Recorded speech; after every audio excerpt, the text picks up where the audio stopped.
ગુજરાતમાં લોકશાહીના પાયા સમાન સ્થાનિક સ્વરાજની ચૂંટણીઓની જાહેરાત થઈ। અત્યારે ફોર્મ ભરાવાની પ્રક્રિયા ચાલે છે।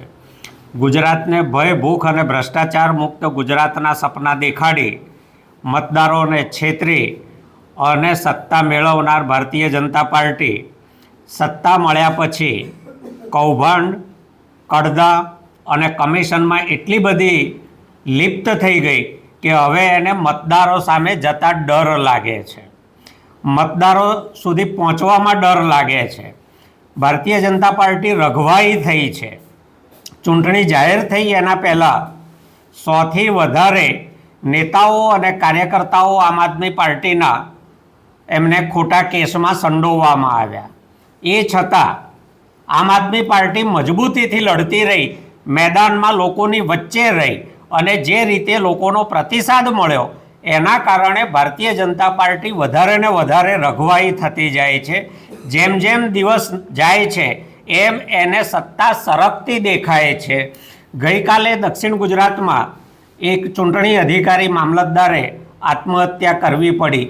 ત્યાં સુધીનો ત્રાસ એ ના માત્ર રાજકીય પક્ષોના કાર્યકર્તાઓ, ઉમેદવારો અને ટેકેદારો ઉપર ગુજારી રહ્યા છે, પરંતુ સરકારી કર્મચારીઓ જે અત્યારે ચૂંટણીની ફરજમાં છે એમના ઉપર પણ એ હદે દબાણ કરી રહ્યા છે કે માણસે છેલ્લે આપઘાત કરવો પડે। ગઈકાલે અને પરમ દિવસે થરાદ જિલ્લામાં ભોરોલ સીટ ઉપર અમારા 2 મેન્ડેટ ગયા હતા ભૂલથી।